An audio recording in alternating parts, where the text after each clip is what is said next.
remember it well. I was asleep. It was about 3:30, 4 o'clock in the morning, and on the old 378s, when they kicked on the turbines, the whole entire ship would shake. And I remember being in my rack and feeling the turbines come up, and the ship started to do that shake. And I got excited because there could only be one reason why we would be turning the turbines on. And right after that, they announced, "Now set the go fast response bill." And so we hopped out of the rack, got dressed, and got ready to go.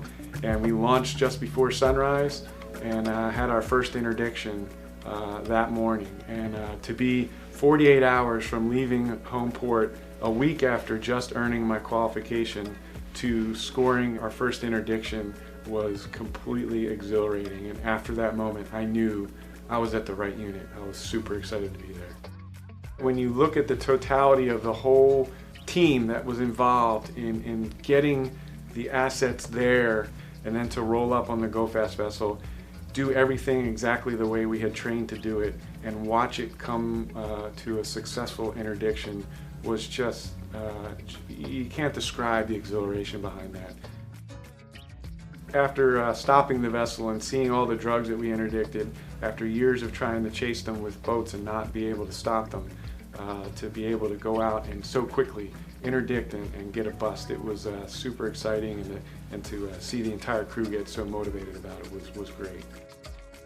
Cutter Gallatin was the first cutter to do the proof of concept a couple years prior to this point. And then each patrol after that, we would bring in other cutters into what was then Operation New Frontier.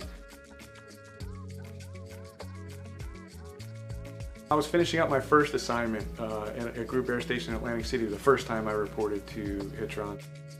I served as the commanding officer of Hitron Jacksonville from 2017 to 2020. I also served as the first aviation engineer officer of Hitron from 2001 until 2005. My first assignment to Hitron during the early years, I had just been designated as an aeronautical engineer for the Coast Guard. We were contracting with a company, Augusta, to provide the aircraft and all the maintenance and support.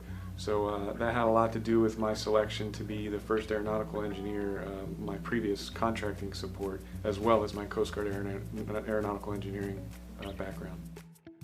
I had a prior command of Air Station San Francisco. In addition, serving as an executive officer of Air Station Sector Field Office Port Angeles for 3 years.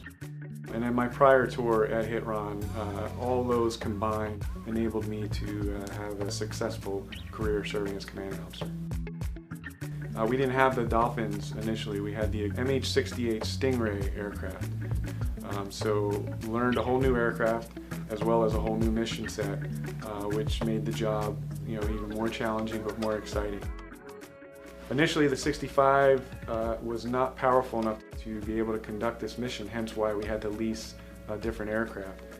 So I actually had the honor of taking the very first re-engined H-65 prototype on its first airborne use of force deployment on the back of the Coast Guard cutter Sherman.